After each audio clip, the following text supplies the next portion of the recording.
What the Venus Project proposes is that we bring all the nations together and take care of everything on earth. We pledge allegiance to the environment and all the world's people. The end of separate nations, the end of the artificial boundaries that separate people, and the sharing of all the world's resources by all the world's people. If few nations control most of the Earth's resources, you're going to have territorial disputes. You're going to have war. You're going to have all the problems you've always had. That's why most people think it's human nature. They think man is basically greedy, and that this is why you have problems. That is not true. A banker, a serial killer, and a gangster, and a priest are made by environment. It's not human behavior, it's the environment we come from which generates behavior. We are victims of culture, all of us. That's why we have a distorted view. We believe that some people are good, some are bad, some are creative, some are less creative. All that's bunk. Everyone can be creative. Now, they tell you in your schools that plants grow. That's a lie. They need water, sunshine, soil, moisture, gravity, all those things. Without them, the plant doesn't move. There is nothing in the earth today that is not acted upon by resident forces. And your language was designed hundreds of years ago. That's why we can't talk to each other. We talk at one another, not to one another. A lawyer is a guy that takes language, twists it around to any way he wants to. If he's skilled at it, he can knock you out, put you in jail. A lawyer would be considered a criminal in the future. So would all bankers, and all businessmen, and all politicians. Don't forget, you're brought up to believe that King Solomon was a great guy. He had 1,000 wives. He'd be arrested today as a bigamist. So all the things that you're taught, they teach you to fit in with this culture. There's no such thing as thinking things over. You think within the context of the way you were brought up. So it's very hard for so-called normal people to step outside of the environment. Now, in the early days in the Roman Empire, I am told that they used to feed Christians lions. Now, the family would come Saturday and Sunday to see Christians being fed to lions. And the kids would say, "Daddy, can we come next week to see Christians being fed to lions?"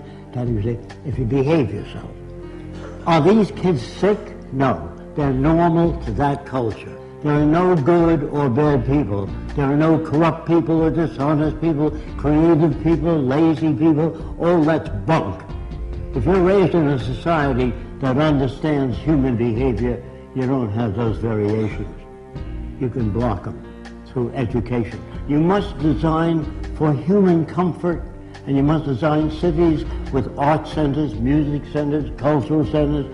I can only talk a little bit about America because that's where I'm from. I don't like our country. It's completely corrupt. And that's for most civilizations today. They're all corrupt. I'm sorry to say that. I don't like what I'm saying. I wish it were otherwise. We are brought up in a system called established.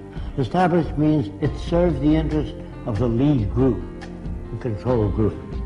What we really need is an emergent society. There are no great men, no great women. All people are creative, but they're not brought up to know what that means. So when they tell you that your government likes you, they're working for you, all that's bunk. So when I say people hardly know what they're talking about, because they're not brought up to be sane. They're brought up to fit in with the establishment. National loyalty is really a form of stupidity. All people need clean air, clean water, arable land, and a relevant education. That means no businessmen, no advertising, no investment bankers. I used to work for Ernst Udet, and I said, "How did you shoot down 70 airplanes?" And he said to me, "I would fly above aerial combat and watch the rookies that couldn't handle planes well and knock them off." Now, what kind of a person is that? He's a war hero, great man.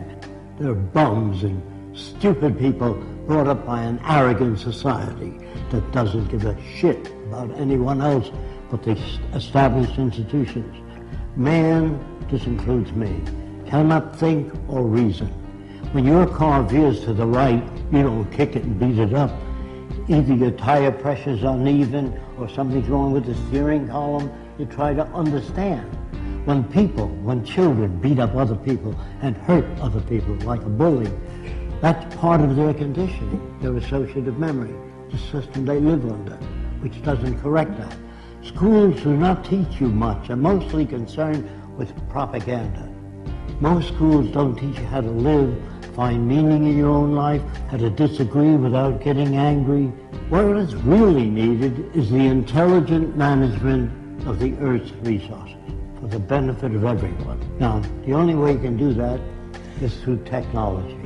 Everything that you have, your lights, your air conditioning, your automobile, your airplanes, all technology. Politicians can't give you that. Politicians don't know what to do. They make laws. Say no to drugs. Well, that's not going to stop a person from selling drugs as long as there's money in it. But if you do away with the money system and build access centers where anyone can have access to the necessities of life without filling out 1,000,000 forms or appealing to Fresco, it's all available to everyone. Go to your big department stores or your food stores, you'll see lots of stuff. We are now capable of producing in abundance. People say to me, I know two people from the same environment. One turned out to be a priest, the other a gangster. If environment is everything, how do you get those differences? You get those differences by playing with the youngest child, 4 years old, while the 7-year-old stiff. That's where jealousy comes from. It comes from poor manipulation of the variables. If you grade children in school, you hurt the other kids. I got an A, what did you get? F, failure. You know, all of us, by the way, are prostitutes in this system. If you sing and you sell toothpaste, you're a prostitute.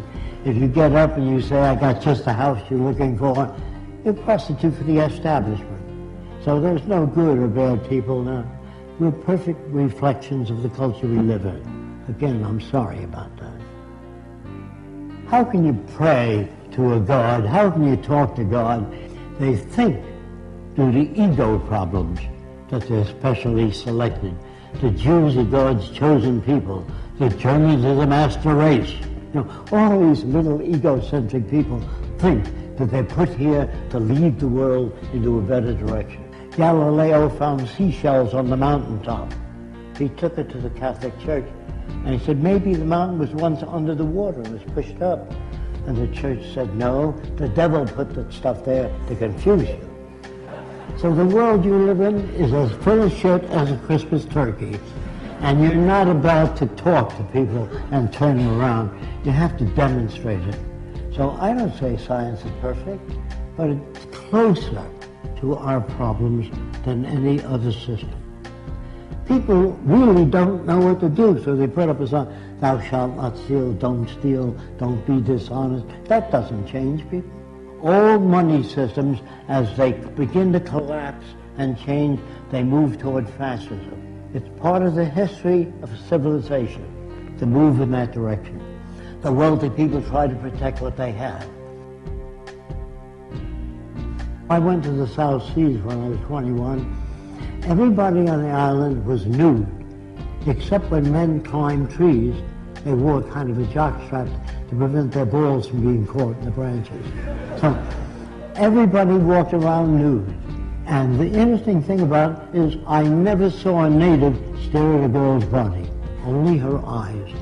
When you talk to a woman, you never say, hey, get a load of that chick. That's what you get in civilization. You cover the girl. If people swam nude when they were this high, you couldn't sell pictures of a nude girl. Do you understand that? I get to know the natives so well, I watch them make love. And they stroke the whole female, the top of her head all the way down. They had no fetishes. There were no tit men, leg men, ass men. All that's made by culture. And if you don't use that kind of language around women, you can't become equal to one another. But you have to tell them how men think. That isn't how they think. That's how they're brought up. When guys poke each other, hey, get a load of that chick, you know. That is learned in the culture. In the islands, they never did that. It's like you stroking a dog. You stroke the whole dog. You don't stop at the balls. You stroke the whole dog. Understand? I'm not your enemy. I'm not trying to hurt you. I'm trying to tell you that if we use science and technology, everyone will be given the best opportunity so that we can bring out the best in every human being.